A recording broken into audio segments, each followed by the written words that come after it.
We live in a fantasy world now. Reality has been destroyed. This is the time that you really need to pay attention. The probabilities are overwhelming on gold's side. That is the best environment to see gold increase its value. Hey, this is Tom. If you've found value in these interviews over the years, please don't forget to like and subscribe to the channel, especially on YouTube. I don't like to interrupt the show to do this, but it helps our channel to be seen, which has proven to be more and more difficult on certain platforms. Thanks. Welcome to Palisade's Gold Radio. I'm your host, Tom Bodrovics. Joining me today is Byron King. Byron is a newsletter writer at Paradigm Press, a Harvard-trained geologist, and retired U.S. Navy officer. Byron, thanks for joining me today. How are you? I'm very well. Thank you, Tom. It's good to be with you. Byron, you recently wrote an article about Trump's first 100 days in office and how that in some ways has related to the price of gold. You pointed out that since he took the oath of office on January 20th, that the price of gold is up over 20%. So does this correlation equal causation? Not correlation, causation. I mean, it's the continuation of a trend, really. I mean, if you look at the trend lines before January 20th and before the election last November, the price of gold has been going up for about 2 years or so. And it was back when Trump was a defendant in New York City, sitting at the defendant's table, waiting for the jury to convict him or waiting for some judge to rule against him, whatever. I mean, the price of gold was still going up, long before Trump, kind of made his triumphal return. And so, why was the price of gold going up? Because for the last couple of years, central banks across the world have been buying gold. The central banks have been the big gold buyers. This is not because you or me or the guy down the street. It's not because they're going down to the coin shop and buying, an ounce of gold here, a couple ounces there, some old antique coin or something like. No. It's not that. The big bulky buys of gold that drove the price from, pick a number, $1,800, $2,000, $2,200, up to the recent, $35. But now as we speak, it's $33. That's mostly been central bank buying. Central banks don't buy short term. They don't trade in and out.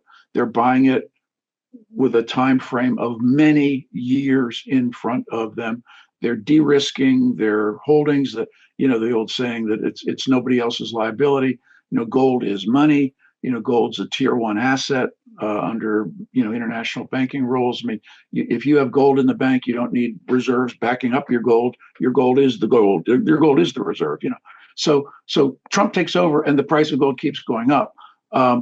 And so these are problems that even for as much as people think that Trump controls the world or whatever. Yes, he can. He creates a narrative every day. He's out there tweeting or truth socializing, whatever he's doing. He's out there making news every day. He's controlling the news narrative, but he doesn't control this. I mean, what controls this is central banks buying big whacks of gold, and they're doing it because the U.S. is $37 trillion in debt, and wherever we are going, we are every day, every week, getting closer to some sort of an upheaval in the international system of trade, of credit, of currency, and the smart money, the big money, the smart money is buying gold. Central banks, other big money, smart money, they're moving into it. The family offices and big banks and private institutions with lots of money. And then as far as readers or subscribers or followers or listeners out there go, if you don't have some gold, you better get some. This is. It's not that you're going to spend your gold coins down at the supermarket buying hamburger and milk and bags of peas or something like that. No, but the wealth that you preserve now in your gold is going to transition over to whatever the next system will be. Nobody really knows how that'll unfold, but something is unfolding. Mm-hmm. Well, Byron, do you think that we can, let's say, separate out at very least two causes for that rise in the price of gold? Markets hate the uncertainty. And I think a lot of the uncertainty and, let's say, chaos that Trump has caused with the implementation, or at least the threat of a lot of these tariffs, do you think that has been an appreciable factor in gold going up as well? Well, like I said, the price of gold was going up.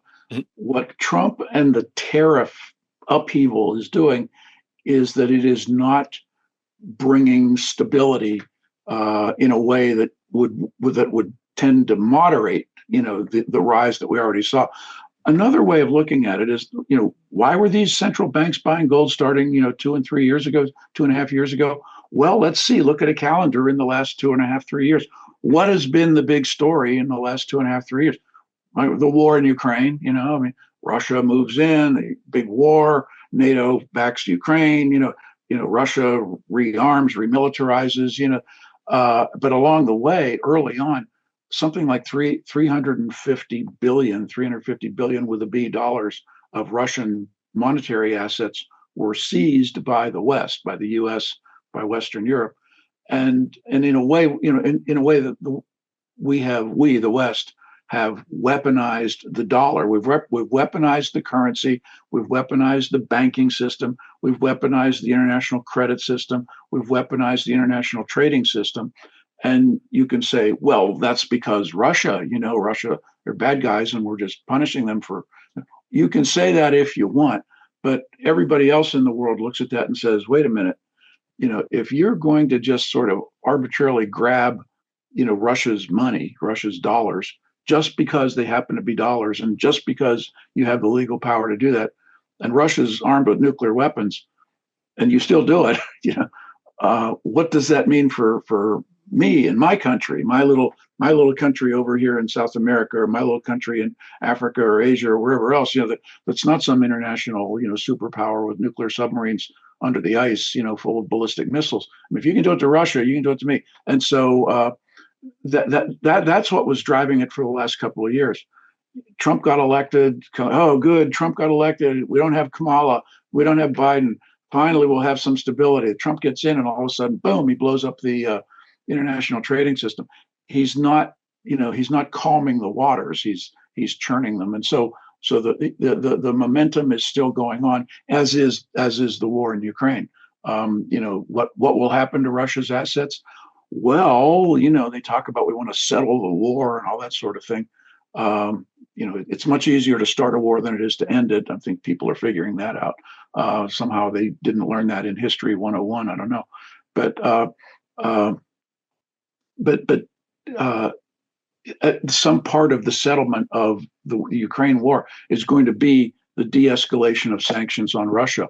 That's nice, but in other respects, the damage has been done. The West has shown that the U.S. dollar, as well as the euro, the yen, related currencies, that it's not really safe to trade and to try to hold wealth, exclusively in these currency systems and these credit systems, because if the government powers, who run the West, if they decide they don't like you, they're gonna snatch it all away from you. And there's 1 billion people in the West, but there's 7 billion other people in the rest of the world, and they many of them might be poor and have their developing nation issues, but they're not stupid. They can figure this out. So what do they do? Well, they revert to a very ancient, many thousands of year old concept, which is that gold is money. Which 100 and some years ago, gold was money. I mean, in the United States, gold was money. In Canada, gold was money. Canada had gold coins. America had gold coins. We don't use them anymore. You buy them at the coin shop or see them in the museum. But J.P. Morgan, when he testified in front of Congress after he bailed out the U.S. government after the panic of 1907 and 1908, and they said, what is money? And he said, gold is money. Everything else is credit. So that was then. Today, people think money is like those little green dollars or those the Paper currency notes. that. Yeah, the notes that we use in U.S., Canada, and everything. Yeah, well, those, you can use that as money, but really those are debt instruments, in a legal sense. I give you this paper. Well, the paper is drawn on a central bank, and I take it to my bank and I put it into my bank account, and it's like I'm counting on the bank to give it back to me. I mean, it's all a system of trust, and when you break down the idea of fundamental trust, you are diminishing the power of the whole system, and that's what's worrisome. Lots of debt. The U.S. has big debt. Canada has big debt. Interest on the debt. Everybody. And how do you pay off debt? How do you pay the interest on the debt? Well, you take a big whack of your tax payments and you devote them to interest on the debt. Well, that means you're not taking those tax payments and using them for other public goods, whether it's patching potholes or fixing bridges or better schools, better hospitals, better everything. But debt kills societies. Interest on the debt kills societies over time if it's poorly managed, which in our case it is. Well, Byron, exactly in that vein, when we think about, let's say, Trump's plan with trying to raise more money from the tariffs, with the possibility that he's going to slash income tax as well, let's say eventually. If we look at that plan objectively and consider that his aim is to reduce, if not pay for, the interest on the debt, basically the deficit every year, what do you think the likelihood that plan ends up panning out, ends up working? Well, I don't think it can ever really work in this current situation. I mean, when you go back and you say, well, in the 1890s under President McKinley, we had all this money and we could from tariffs and we could do this and that. Well, okay, first of all, I don't know that that's accurate. I mean, I've actually read a few books on President McKinley and the 1890s, and and I'm not about to just grant that point that we made all this money off of tariffs, and the U.S. government made all this money off of tariffs, and it could fund the country that way.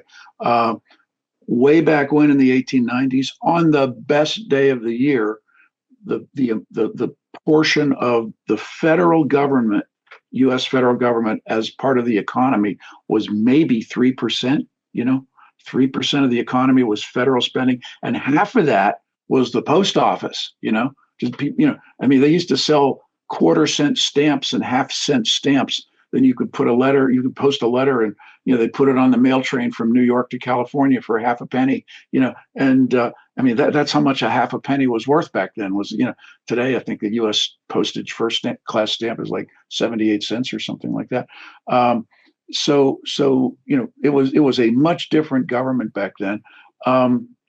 Today, we've got so many obligations of the U.S. government. I mean, Canada has its own issues in terms of how it spends its money, but I mean, healthcare. I mean, Social Security, retirements for elderly, healthcare, Medicare, Medicaid in the U.S., National Health Service in Canada. I mean, those alone are the biggies. And then we get into the U.S. federal government, the big Leviathan, the almost $1 trillion defense budget for next year. And really, the U.S. defense budget is over $1 trillion because you've got what goes to the Pentagon. There's that big whack, 800 and something billion. And then you throw in the Department of Energy, which much of that, a big whack of that, is the nuclear weapons complex. And it's not that they're out there counting the strokes on oil wells and how much oil we produce. Yeah, they do keep statistics on that, but the big whack of money for the Department of Energy is the nuclear weapons complex. You add that together, there's your $1 trillion right there. So I mean, this whole and having a Navy that's all over the world and an Air Force that's all over the world and an Army that's all over the world. And even though we work with our allies and all. Okay, I mean it's a lot of money out the door. Are you going to fund that with, tariffs on whatever, t-shirts and plastic sandals and, with flat screen televisions, you name it, on foreign cars that are imported or whatever, sure, you can, you go ahead and double the price of a foreign car that gets imported to the United States. Feel free to do that. You're not going to fund the government on that. It's the math just isn't there. It's the tyranny of math. So, what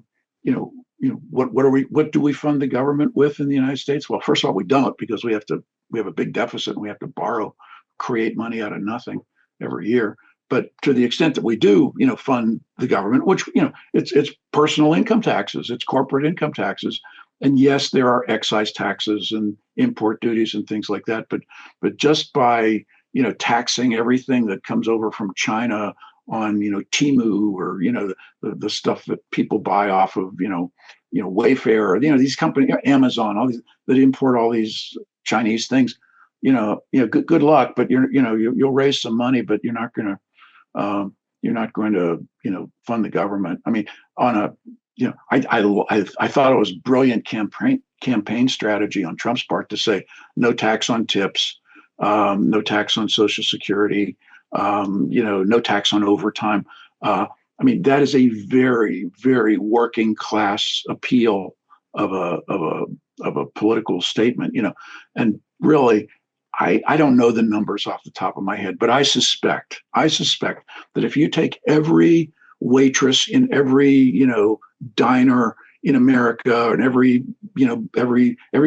who works for tips in every lunch counter in America, the tax on tips is not going to pay anything for the federal government. And overtime on people's wages.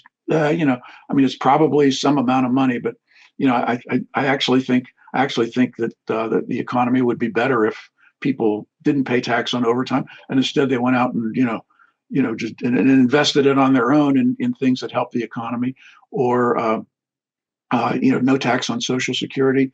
When you look at how many people get Social Security and where their incomes are, most recipients of Social Security don't pay much tax at all, these days. So those kind of ideas, I mean, they're very popular populist ideas. I really don't think that the hit is there to the federal take, by implementing them. And I actually think it would relieve a lot of people's burdens out in voterland, out across the vast dark plains of the Republic here. It would make life easier for a lot of people, if they didn't have to worry about paying tax on tips, if they didn't have to worry about tax on overtime, if they didn't have to worry about Social Security. It would ease the burden for the elderly. It would probably increase productivity in the economy, because people would say, "Oh yeah, boy, if I don't have to pay tax on overtime, heck yeah, I'll work overtime. I'll crank out more product down at the factory or the plant, or and then like I said, tax on tips. I mean, why do you want some single mom who's serving you breakfast down at the diner? Why should she be paying tax on that $5 that you leave on the table? So long answer, I guess. Yeah. Seems like a little bit of a trite, let's say. Tax is the perfect way to put it, right? Yeah. So, Byron, going back to this idea, let's say, of the world and central governments buying gold, do you think that this is because gold is being remonetized? And is there a difference between, let's say, how the West looks at remonetization versus a country like China, or let's say the East, in if we can make that generalization?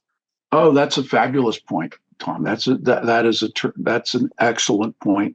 In the West, there is a mindset of economics and of the monetary idea of the West, and it's a product of 100 years of sort of a common education, whether you went to in the U.S. or Canada or Britain or Europe, or everybody kind of learns the same economics courses and the same theories and everything in the West. And they basically get a very monetarist. They drink the monetarist Kool-Aid, you might say. They're chugging it down. In Western universities used to teach about the idea of gold and a gold standard a long, long time ago. They basically stopped doing it in the early 70s or something.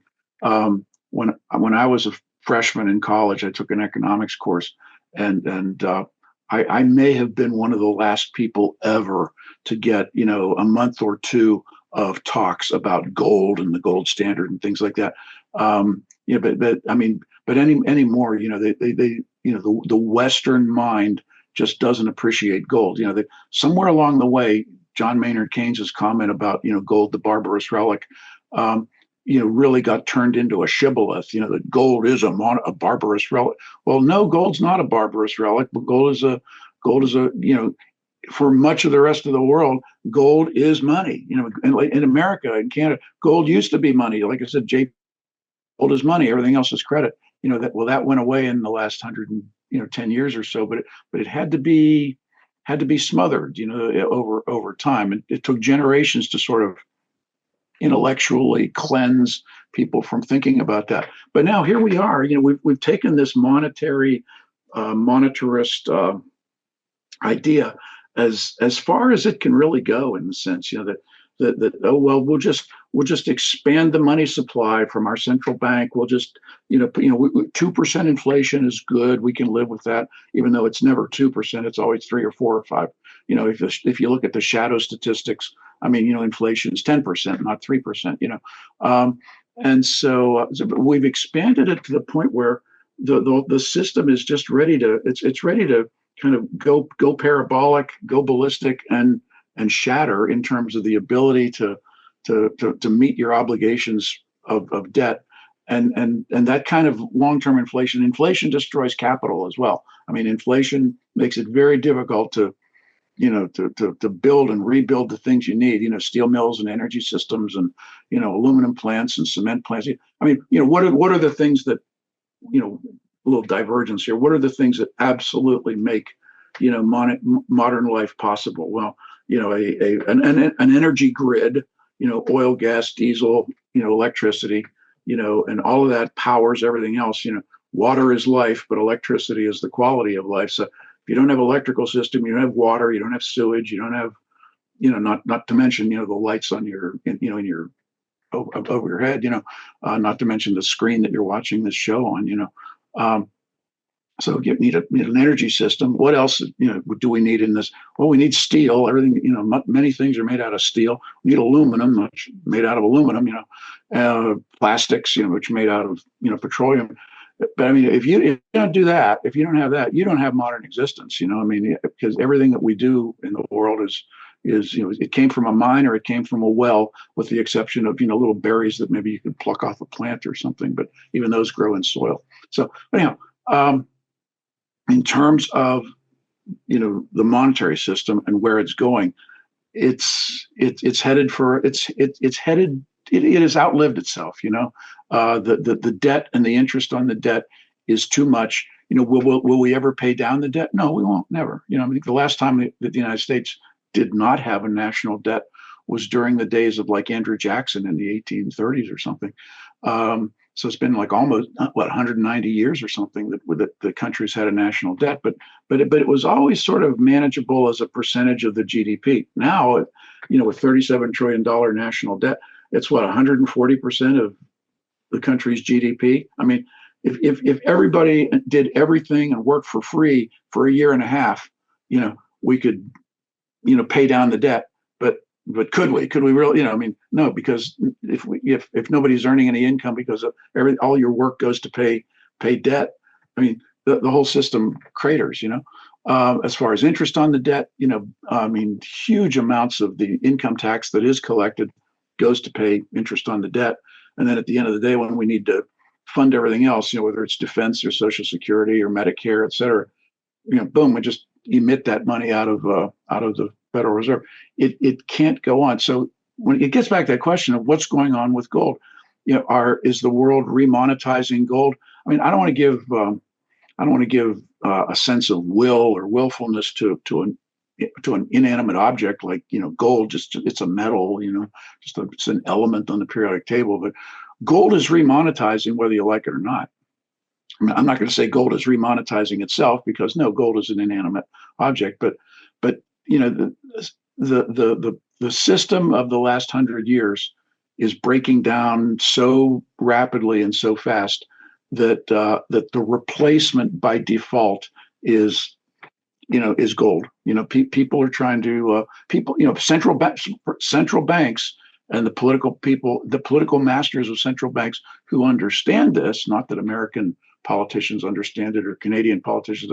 I don't give them that much credit, but politicians elsewhere in the world, they understand that the dollarized system is breaking down, and the de-risking remedy, the remedy of de-risking, has to be going to gold in a sense. I mean, what, will there be a basket of currencies? Will there be a BRICS unit? Will it be gold and energy and agricultural? I don't know. It'll be whatever it is. But one big whack of it, one foundational part of it, it will be gold, which is why viewers and readers and subscribers should own physical gold. And I don't mean paper gold. I don't mean, you own, you own a certificate or something. No, I mean real live gold. That $3,300 ounce of gold that you have is what will preserve wealth across the transition to whatever comes next. You will not be spending that at the supermarket, though, buying a head of lettuce and pork chops for dinner or something. No, but you will preserve your wealth over on the other side. So, Byron, when we think about, let's say, going back to this idea of tariffs, what weapons, let's say, does China have in retaliation to the trade war with the U.S.? Oh, sure. There is no doubt that China has, from a top-down, very strategic mode of thinking, that they have built out this mercantilist economy.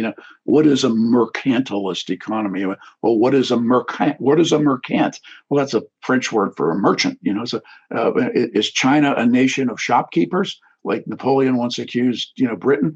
Well, China is a nation of business people, and it's a nation of factory owners and factory builders and factory workers. And it happens to be a nation of factory workers and builders and shopkeepers, run by the Chinese Communist Party, which is sort of like the central brain. They have an immense level of control. So the CCP puts out the word, go out there and do this, and how you do it is your business, but get it done. And so China is an immense industrial power. I mean, they produce over a billion with a billion tons of steel every year, for example, which is something like, 14 times as much steel as the United States produces. You could take all of the steel that's produced in the United States in a year at every steel mill everywhere and add it all up, and China uses more than that just for its shipbuilding enterprise. Commercial ships, Navy ships. I mean that's how big an industrial system China is. Well, what do they do with all that steel? Everything. I mean, they make the little frames that they put their flat screen TVs on. They build cars, they build ships, they build high speed rail, they build dams, they build cities with skyscrapers. Good for them that they're building their country up in that sense. But now comes the export side of it. They're exporting all this stuff. Something like 14% of China's exports come to the United States. And the next percentage is maybe 2 or 3% to the next one. So the U.S., 1 out of 7 items that leaves China, comes to the United States. So when Trump puts big tariffs on China, and that really, kind of freezes up the system, that means a lot to China. I mean, factories close, workers get laid off, they don't get paid. They can't buy food, they get mad. The Chinese Communist Party, they don't want that. But so what can China do? Well, we'll put tariffs on your American stuff. Okay, great. So now they're not importing, propylene, or they're not importing American, soybeans or something. If they don't import certain American primary chemicals like propylene or whatever, they're plastics plants, they shut down. But what can China do? Well, one aspect of that is, and the readers or subscribers and viewers out there might have heard of this already. China has put an embargo on very, very important materials that almost only China produces. Rare earths, for example. The idea rare earths that are used in high performance magnets, the phosphors in light bulbs or the TV screen that you're watching this on. Electronic properties, the magnetic properties that these so the rare earths are a very unique part of the periodic table. And you say, well, can't you substitute? Well, actually, no, you can't, because it has to do with the nucleus and the electron structure of each of these elements. They have these things called F orbitals that's where you get your astonishing, magnetic properties and phosphorescent properties. You can't substitute it. You can maybe find a way to use a little bit less of it, but if you need strong permanent magnets, you need. You need the neodymium and the praseodymium and the dysprosium. You need all that stuff to make it work. Other things that they can put an export ban on are very, very important materials that they dominate global production. Things like tungsten. Here's a pound of tungsten right here. And it's very dense. And you say, well, what do you do with tungsten? Well, you make machine tools out of it, and it's very high melting point, very hard, very dense. Some of those hypersonic missiles that we hear about that Russia shoots at the Ukraine and everything else, and that China has and India has, and that the U.S. can't seem to get to work. What gives them certain amounts of technical capabilities are things like tungsten, very, very useful aerospace product. Another item would be antimony or antimony, which comes from a mineral stibnite. Again, China dominates global production of antimony. And you say, well, what do we use antimony for? Well, it's a fireproofing material. So if you're in a room that has carpeting on the floor, the carpeting probably has antimony in it. If you're on an airplane, the carpeting has antimony in it as a fire suppressant. The other thing, though, that you do with antimony is you use it in ammunition and explosive primers. So your ammunition round, your bullets, so to speak, the primer that sets off the propellant, the charge in a round, that shoots the bullet down the gun barrel. That primer is full of antimony. It just is, and that's true whether it's a little 5.56 NATO standard round or whether it's the substance that ignites the powder bags for 155 millimeter artillery round. And then actually, when that artillery round lands and the fuse, detonates the explosive inside the artillery round, there's antimony there too. So you've got antimony at both ends of your artillery shells.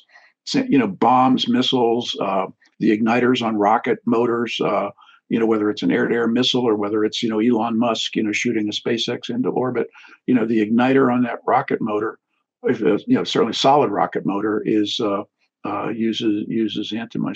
So can China, so you put big tariffs on China. China says, oh, we're mad at you. We're embargoing you. Your entire defense complex can't buy our tungsten anymore. Or, to the extent that China processes titanium, here's a pound of titanium. Actually, here's a pound of tungsten and here's a pound of titanium. You say, wait a minute, how come this is small and this is big? Different densities. The tungsten is about 3.5 times as dense as the titanium. So, but each of these weighs a pound, I assure you. But much of the world's titanium sponge is produced in China. We say, well, can't we get it someplace else? Yeah, sure. Who else produces tungsten or who else produces titanium? Russia. Well, okay, maybe we can't get it from Russia. Well, who else produces antimony besides China? Well, Russia. Well, who's next on the list? Oh, North Korea. Do you see where this is going? The West in general, the United States certainly, but Canada as well. Western Europe. The West has done a terrible job of maintaining supply chains for critical materials all the way back to the mines and the mills, the ore in the ground in the mines and the mills. I mean, is there titanium in America? Yeah, but we mined the best deposits a long time ago, and we get it somewhere else. Is there titanium in Canada? Yeah, sure. But you have to make a conscious decision to mine it and produce it. How about tungsten? Is there tungsten produced in America? No, not really. I mean, just a little tiny little bit, just negligible. Can we get tungsten in Canada? Yeah, absolutely. I mean, I've been to a couple of the very best tungsten deposits in North America. Are they active and working? No. How long would it take to get them up and running? Well, they're way out in the middle of nowhere, up on the border of Yukon and Northwest Territories. You can get there on a helicopter, and there's a lot of geologic control. I mean, over the decades, people have drilled up some of these deposits like a pincushion. We know the minerals are there, but if we started this afternoon or if we started tomorrow morning, building that out, how long would it take? It would take a couple of years, just to build the road, to build the project, to build them, and that's if you had the labor. And which okay, you can, let's say you pay really high wages and you pull people in. It still takes time. It's the tyranny of time and distance, So So again, another maybe a long answer to your question. We put tariffs on China. What can they do? Well, they can embargo critical stuff. And so, well, don't we have stockpiles of that critical stuff? Yeah, sure. Probably have 3 months, 6 months, 9 months. Stockpiled here and there. But we live in a society. We live in a human ecology where it takes 5 and 10 and 15 years to build a mine in the U.S. or Canada. And so your 3 month or your 6 month supply, that's nice, but it's not gonna solve your problem. Well, and it really seems with this, let's say the bifurcation of the world, let's say China against the US, that maybe, as you've kind of mentioned, and you and I kind of talked about in the pre-chat here this morning, this idea that maybe Trump talking so much or making the 51st state jokes about Canada and also wanting to buy Greenland, that maybe this is Trump's recognition that they need these critical minerals from these two places. Greenland has a lot of minerals in it. I mean, to the extent that people understand what's up there, because most of Greenland's covered by an ice sheet, but the coastal areas, are post-glacial areas with deep fjords and everything else. It's way up north. It's dark for big whack of the year. It's cold. It's very rugged. Good luck with any major mining in Greenland. At least to the extent it could be done at all. If you solved all the political problems, all the human problems, the political problems, the people problems, everything else, mining anything in Greenland is a logistical nightmare. Because, you've got to go up there to the exact spot where the minerals are located in the rocks in the fjords on East Greenland and Western Greenland, and you got to mine it. And where's your energy supply? Where's your water supply? Where's your labor supply? You have to basically build the mining equivalent of a military camp to mine that stuff. And then probably the easiest thing to do would be to mine all the high grade you could get and haul it down to the pier, to the port, the pier at the side of the fjord. It's not like there's a port, but and load it on a ship and just direct ship the ore somewhere else, for processing. It's doable, but it's very difficult. The real reason to worry about Greenland is in a strategic sense, because the Arctic Ocean is becoming more and more ice-free, and you're right next to these important passages, the Northwest Passage of Canada, the Greenland, Iceland, UK gap, towards Russia. Decades ago, back in the days of the Cold War, the U.S. and Canada and NATO had, 6, 8, 10 different, military establishments in Greenland, and they were all highly remote and supplied by air, and the big air transports would come in and deliver fuel bladders and big pallets of food, and all, people would be posted up there for their 9-month tours, and they'd come back all pale and just get a little medal for it, a little ribbon or something. It's tough duty up there. So but in a strategic sense, that's why you want Greenland. Does Greenland need to be the 51st or the 52nd or the 53rd state? No, not really. The U.S. and Denmark have a treaty that basically gives the U.S. carte blanche, and then there's 59,000 people in Greenland or whatever, and they're located in a few spots and everything. We live in a world where you just don't, you just don't do that kind of stuff anymore. Just go take a place over. I think there would have been another way of talking about the Greenland issue.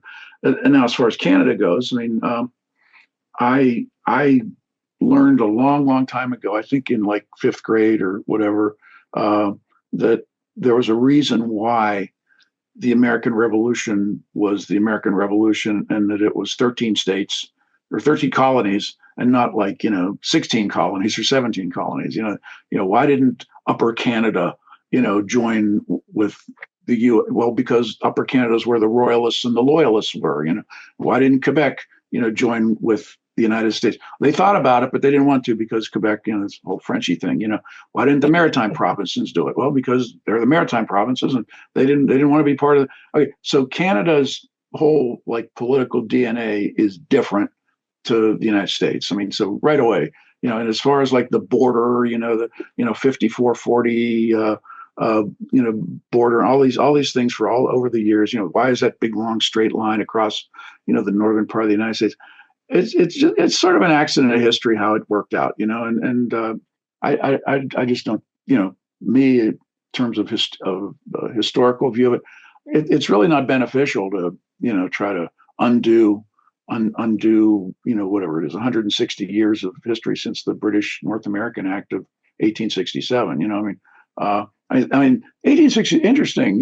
Right after the U.S. Civil War, the Union Army was big and had a lot of seasoned combat troops and everything else. And if you're Great Britain, you're thinking, oh man, those Americans, they might do something crazy. They're probably mad at us because we supported the Confederacy. Here, let's not have Canada be a British colony anymore. Let's have Canada be Canada. That way, they can't say that Canada is the United Kingdom and invade us. And then what else happened in 1867? The United States wound up with Russia. The ambassador of Russia worked out a deal and basically sold, Alaska to the United States. Well, there's a whole interesting story there about, what was behind all of that and everything else. But this was the Russians saying, we're going to put the Americans up here just to make the British mad, but there's a reason why Canada is where it is and what it is and everything else. Canada, Canada itself should not be the 51st state.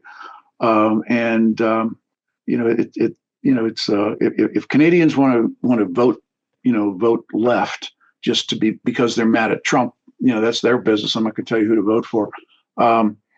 But in terms of like Canadian leftish politics, leftward Canadian politics, it's no state secret to say this, that the politics of Ottawa, the politics of Lower Ontario, have not been friendly to the politics of Alberta, or to the people of Alberta, the people of Saskatchewan, of the Yukon, of Northwest Territory, and most of the people in British Columbia. Vancouver, that's a whole special situation. But whatever Canada's problems are, I think I can say that it's not Trump. Okay, Canada's problems are internal, and where Canada goes from here is going to be decided by Canadians, and what Canadians in Alberta and Saskatchewan and the Yukon, what they do is, it's up to them. How much do they want to be part of an entity that's controlled by, kind of that Ottawa-Toronto line of thinking that that keeps you from developing your own resources, your own energy, your own minerals, what have you. All of which, folds into First Nation issues, into environmental issues, into, global climate issues. Yeah, I get it. I get it. But Canada has maybe 4 times the energy resource reserves of the United States, energy resources, I guess, locked up in the oil sands and various other natural gas and other things, without even touching the uranium, resources. And Canada produces maybe, a third of the oil and gas that the United States does. Now, Canada's a smaller population. I get that. You adjust for all that. But in terms of resource wealth, Canada ought to be a very rich country, just raking it in, selling things that people need to people who want it, in the U.S. and across the world. But that's not really the case. And then it's one thing to just mine it out of the ground. And it's another thing, what you do with it next. Where do you add the value to what you've mined out of the ground? And I can't tell you how many Canadian resources get mined out of the ground and get put on a truck or on a rail car and hauled down to a port and then loaded on a ship and then sailed off to Korea, China, Japan, Europe, other places to be processed. So you're leaving a lot of value add, on the table, so to speak. Canada is. But so I guess your question was, what does Trump and the 51st state thing have to do with it? Like I said, Canada's problem is not Donald Trump. Canada's problem is where, what does Canada want to be, in the next, what do you want to be in the next 10 years, the next 25 years, the next century, Trump is here for another 3.5 years, and, somebody else will show up. Byron, We've been speaking about this idea of mining, especially in the West here. You rightfully point out that it takes, let's say, 10 to 15 years to get a new mine permitted and actually producing. And you recently wrote that we are at a global inflection where underinvestment in exploration, development, and new mines and processing has caught up with us all. There's a generation of industrial neglect behind that. I thought this was extremely well written. Does this really apply to all metals at the moment? Well, all metals. I mean, that's a lot of metals. I think the world knows how to mine iron ore. Australia, Brazil, northern Minnesota, Labrador. And that this is before you get into China, Russia, other places. And the world has a system for aluminum. Okay, but when it comes to so many other things, I mean, one of the most critical metals that we deal with is in the world is copper, for example, because I mentioned earlier, water is life, electricity is the quality of life. What do you need to do electricity, right? Well, you need copper, copper wire, and when it comes to the copper industry, probably I guess 30 years ago. I guess when the Cold War ended and the Soviet Union fell apart, and all of these Soviet era stockpiles of metals that the Soviets had stockpiled for decades hit the market. I mean, they were selling, just dumping aluminum, dumping copper, dumping all sorts of things. It really it hosed the economics of many industries. The copper industry, really throttled back on just exploration. Copper prices were down because of the dumping. And so a lot of copper plays, traditional names, they consolidated, whatever. One of the things they did was they laid off their exploration departments. Their exploration departments really became M&A departments, merger and acquisition departments. It's kind of like we don't want our geologists out there looking, pounding on rocks with a hammer looking for a copper deposit. We want them, looking through, paperwork and visiting data rooms for, of small little exploration companies out there. And so for many years, 3 decades, let's say, there has been underinvestment in both exploration and certainly in development of big projects, which is not to say that nothing has happened. But when you look at the numbers, in terms of discoveries, in terms of development projects, in terms of forecasting, new projects that are going to be coming down the line in 2 years, 3 years, 5 years, 10 years, which is all doable because the project that's going to come down the line in 2 years or 3 years or 5 years, that project's under construction right now. And if it's not under construction, we're not going to see it in 3 or 5 years. If they're not building something right now, you aren't going to see material in a couple of years. So yes, I mean a lot of the older copper projects, copper mines, you might say, are just starting to play out. I mean, some of the world's great ones, Bingham Canyon, Utah, for example, one of the biggest holes in the ground in the whole world. I think it was discovered in 1903, and they started mining in 1906. And so, 119 years later, it's this big, huge hole in the ground, and it's kind of choked off now. It's not like you can just keep surface mining by digging a deeper hole. They're actually going to have to go down underground mining, and that requires a different grade of ore. So the whole economics are going to change for it.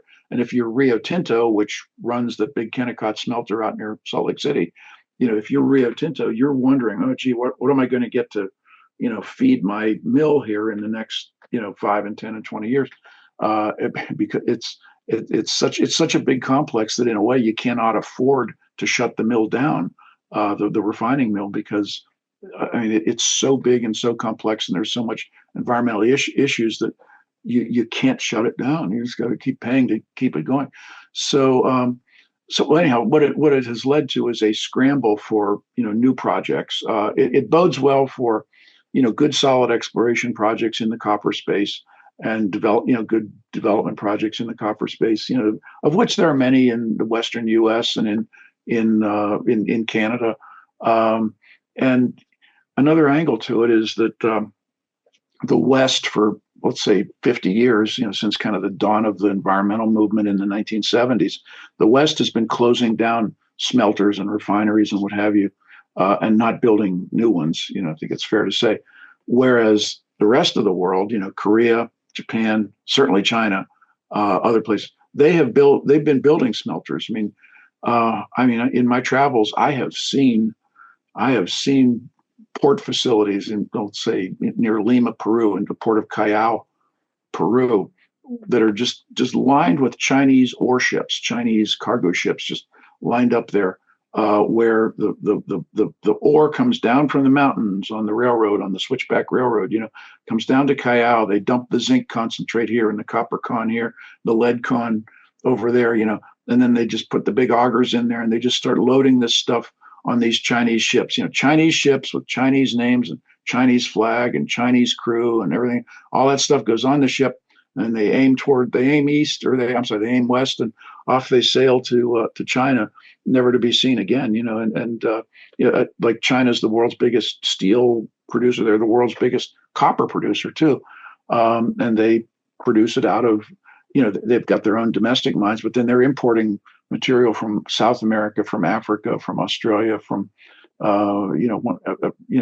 just everywhere you can think of. Papua New Guinea. There are Chinese. There are Chinese entities, there are Chinese firms, Chinese people just sending it all back to the motherland. And so when you said, are we at an inflection point? Yeah, we're at an inflection point where we in the West cannot supply our own needs. The U.S. does have copper mining and smelting and what have you, but we on a really good day, the U.S. maybe might produce 60% of what it needs in terms of copper that's on a really good month. But that means we're importing 40%. Well, from where? Well, from wherever. It's a global market, but it's now a global market subject to tariffs. Well, we'll just produce more in the United States. Yeah, it brings us back to the 5, 10, 15-year timeline to make something happen, in the U.S. And you're up against a government that's had half a century to build bureaucracies to stop that, and these non-government organizations, again, that have had half a century to evolve. The Natural Resources Defense Council, to name one. They've had half a century to figure out how we're going to oppose every mining project there ever was. If you ask somebody from the Natural Resources Defense Council, have you guys ever supported a single mining project anywhere? Been in favor of it, saying, "Well, the country needs this stuff, so we're not going to, get with it.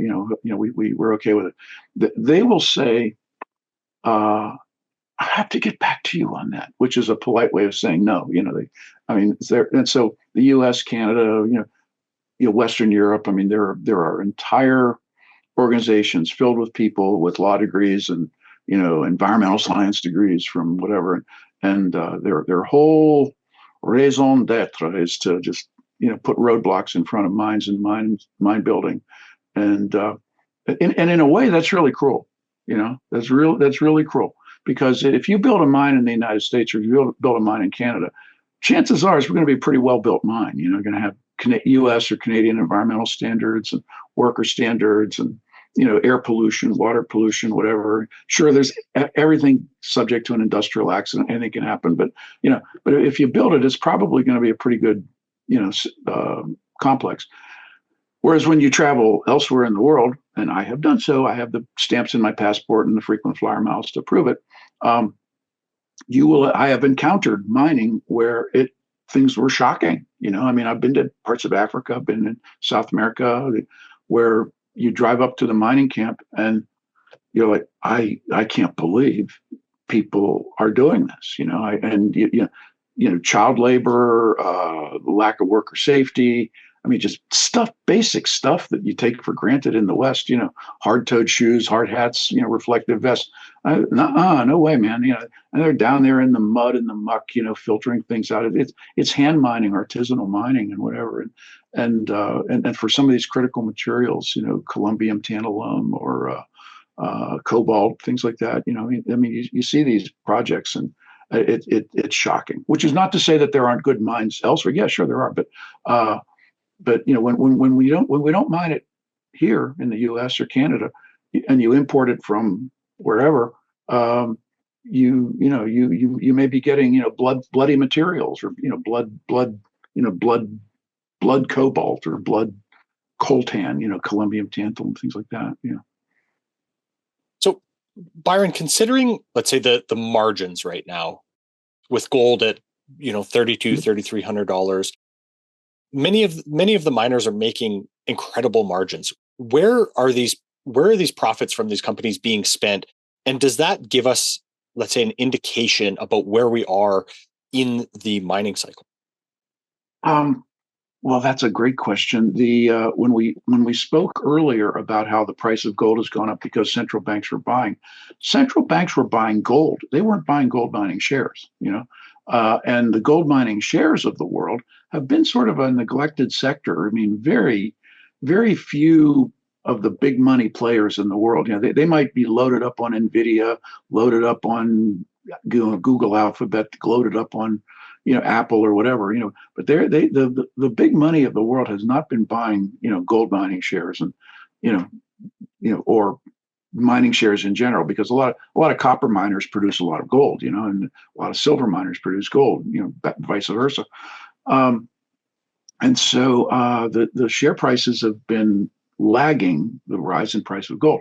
Now, if you're a mining company that's in the gold business, maybe 10 years ago, you were planning your mine with a nominal price of gold of, let's say, $1,400 an ounce. Oh, if we can sell it at $1,400 an ounce, man, this is an economic mine. Well, guess what? If you can sell it at $1,400 and make money, at $2,400 you're making a lot of money, and at $3,400 you're making a whole lot of money.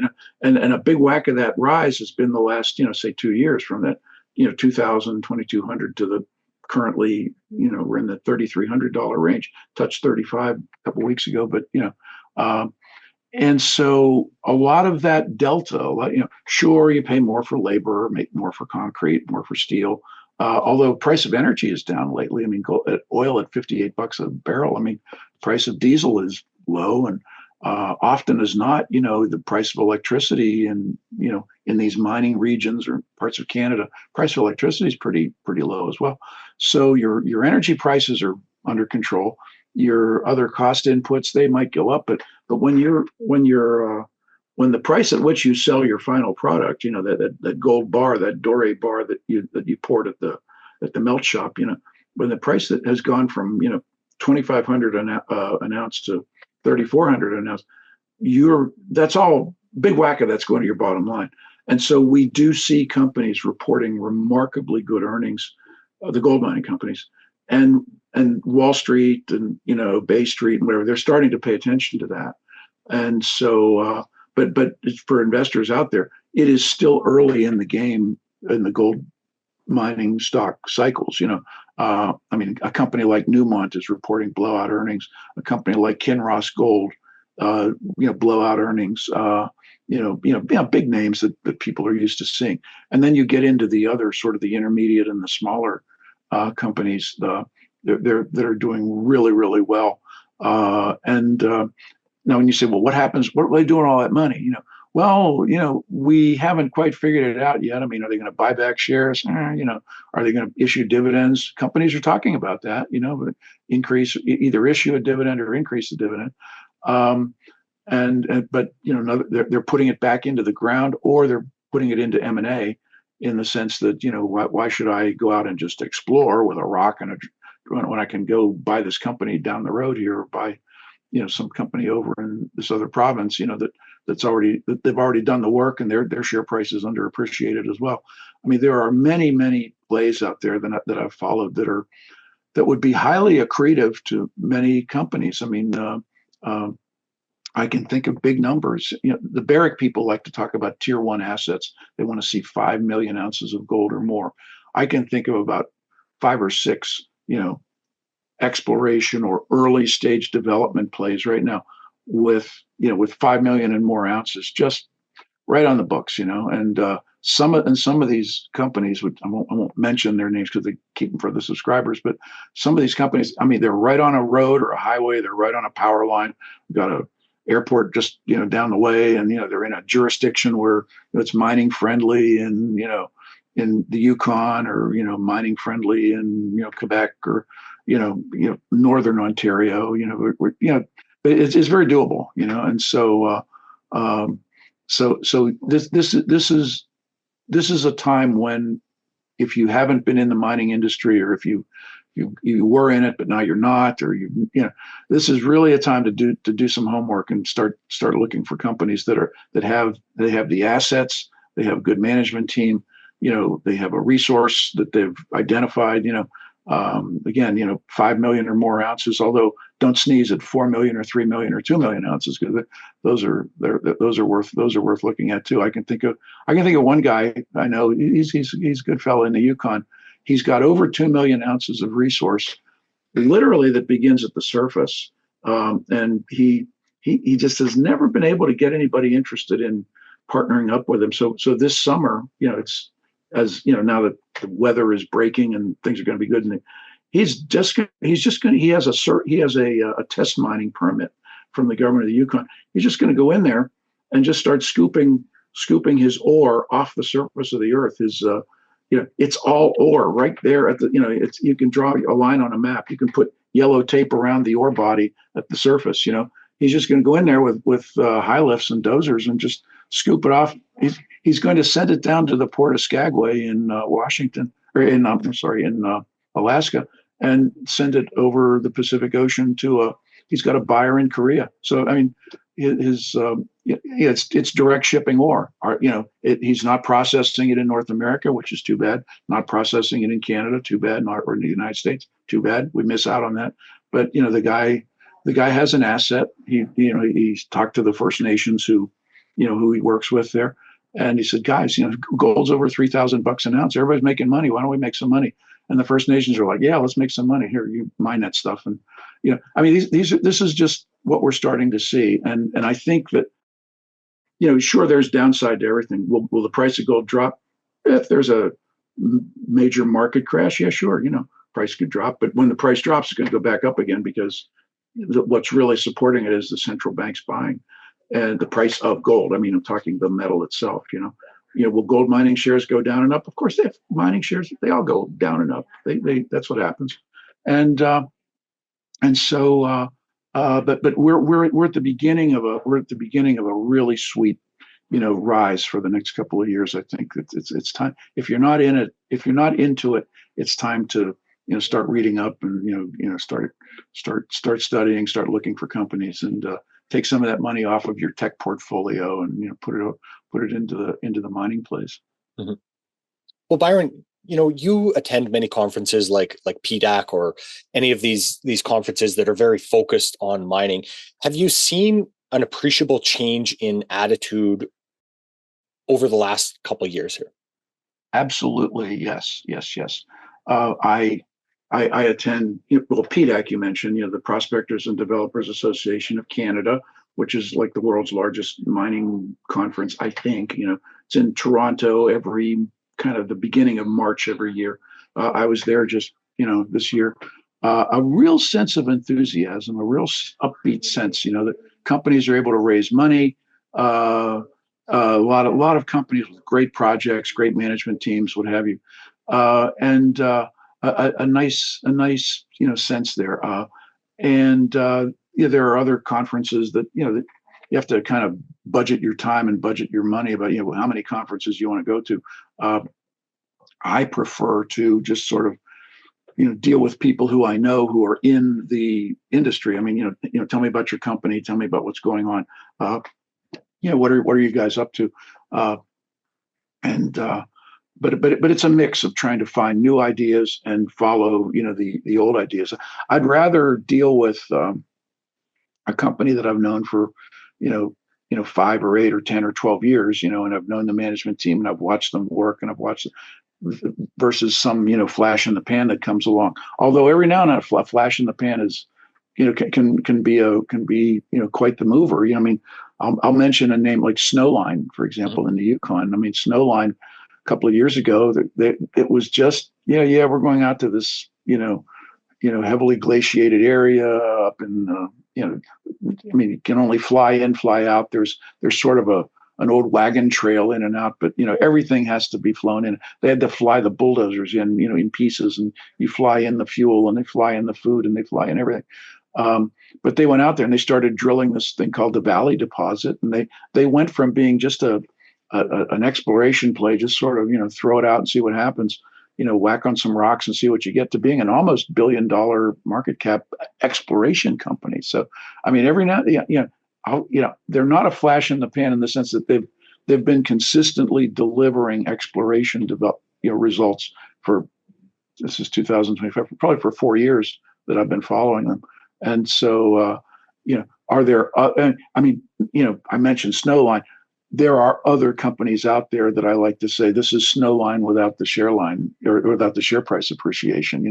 There are some companies out there working in even the same region, the same kind of rocks, really good people, good indications of what you're going to find. I mean, there are some just plays out there that could be those proverbial 10 and 20 and 30 baggers, out there, but not going to talk about, I'm not going to name names like on this, much as I like you and everything else, but much as I, all good.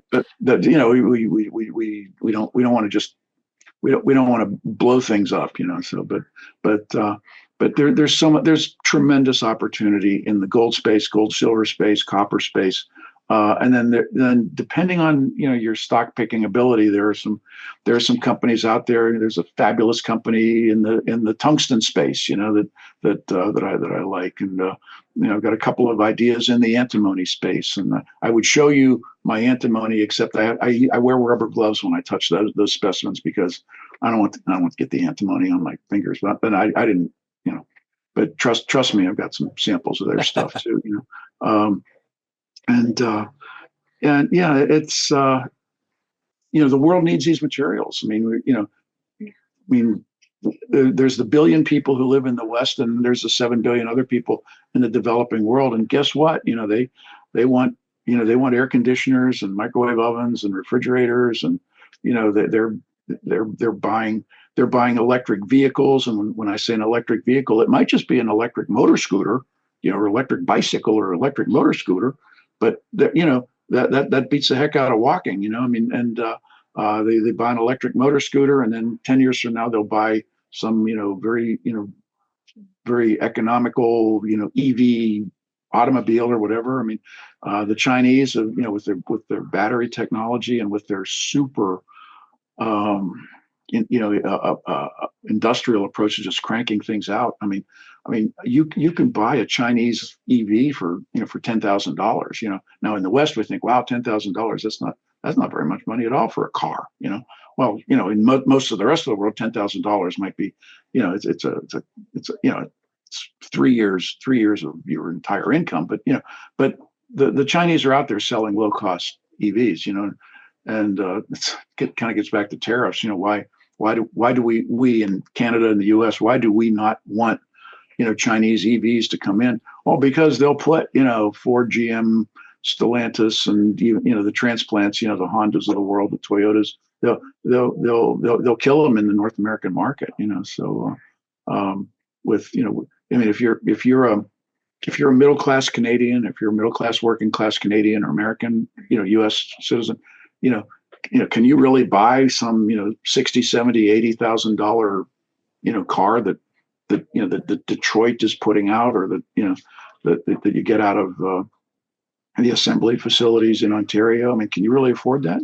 No. But if somebody comes along and says, I got this $15,000, $18,000, EV, you're kind of like, oh, okay, yeah, maybe you'll buy that. So there's a lot going on, and it's not just Trump. I mean, I get Trump, but it's not just Trump.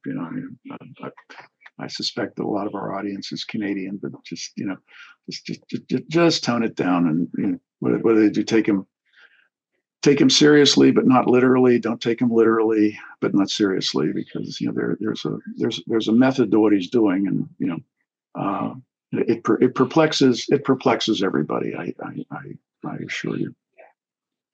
Well, Byron, I think that's a good place to kind of wrap up for today. Is there anything that you'd like to leave our listeners to think about before we do? Well, first of all, thank you. If you've followed along so far. Thank you very much. We are at a point where, we're getting back into hard assets, and the hard assets are, real things, metals, monetary assets, gold, silver, physical. You should have physical metal as part of your portfolio. But then the mining space is wide open, I think, in terms for the precious metals, for things like, copper. There are smaller plays for, the exotic stuff, and you really have to kind of know what you're doing. I work with a group called Paradigm Press Group, paradigmpressgroup.com. And I work with a guy named Jim Rickards, who's an internationally known, gold macroeconomist. You find us on the internet, paradigmpressgroup.com. And we have, the little $49 a year newsletters all the way up to the, the more expensive specialty newsletters. But, hard assets, metals and energy, oil, gas, uranium. We don't discount, renewables, but there, I guess there's no energy transition going on. There's only energy addition. We're not the world is not using less coal; it's using more coal. Not less oil, more oil. Not less gas, more gas. Not less uranium, more uranium. Sure, there's more solar, there's more wind, but but in terms of the big scheme of things, energy of every kind is growing, and it's a good place to be. There's going to be a lot of money to be made in the years to come on that. But I'll leave it at that. But Tom, it's really nice to speak with you. It's been a while, and I appreciate the chance to get back with you. I appreciate it as well, Byron. It's always a pleasure to speak with you and kind of hear your viewpoints, and look forward to the next time of catching up. Very good. Thank you. This podcast is for general informational purposes only. Nothing on this podcast should be taken as investment advice. Guests on this show are not compensated for their appearance. Listeners are urged to educate themselves and make their own decisions. Do not base any investment decisions on the information contained. To view our full disclaimer, please visit our website.